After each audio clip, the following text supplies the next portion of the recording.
in the early church in those days, there were three categories.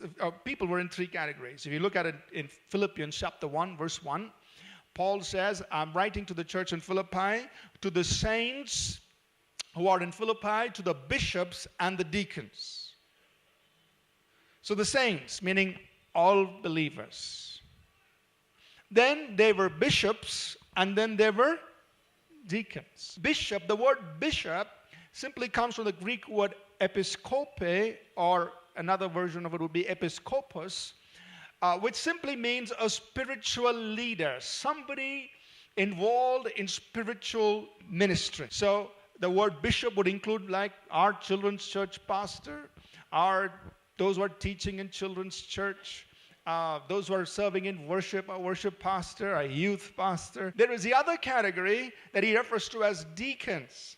So deacons are simply people who are responsible for any administrative, organizational support, help function in the church. Just because somebody's a deacon doing that help function does not mean they are not spiritual, or does not mean that they cannot be involved in spiritual ministry. If you desire, so if you have something in your heart saying, I want to do something spiritual to help people in their spiritual lives, he's saying you desire a good thing. But look, here are some standards. Here are things that God expects of spiritual leaders. A bishop, a spiritual overseer, a spiritual leader must be blameless, meaning live a life which people can't find fault with. Don't take a new believer and put him in the position of spiritual leaders. Give him time. If you take a new believer and just put him up in a place of great spiritual responsibility, he could be filled with pride.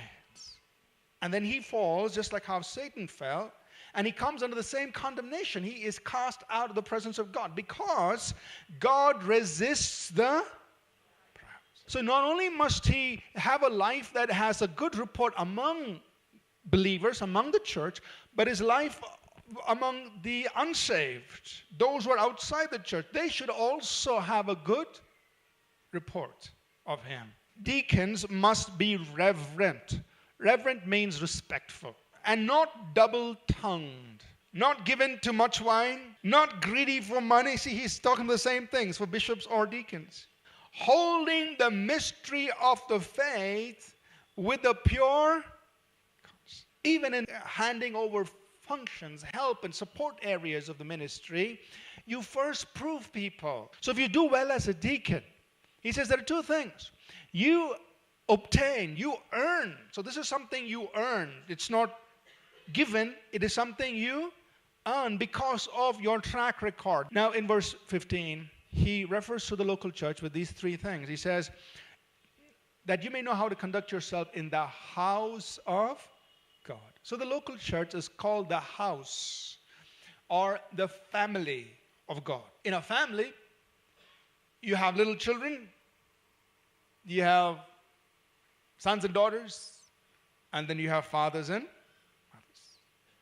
Now, little children have all the grace, but then children don't remain children forever and ever, amen.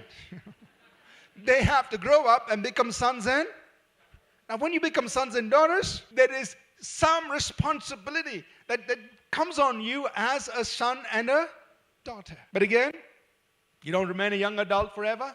You now grow up to be a father and a mother. What do fathers and mothers do? They shoulder responsibility. They take care of children. The second thing he says about the church, about the congregation, he says, the church of the living God. The word ecclesia there is referring to a people who've been summoned, who've been called out, called together for a purpose. And lastly, he says, we are the pillar and ground of truth. The church is the upholder of truth in society. So the incarnation, his life on earth, his death, his burial, his resurrection, his ascension, the preaching of his gospel, this is without compromise.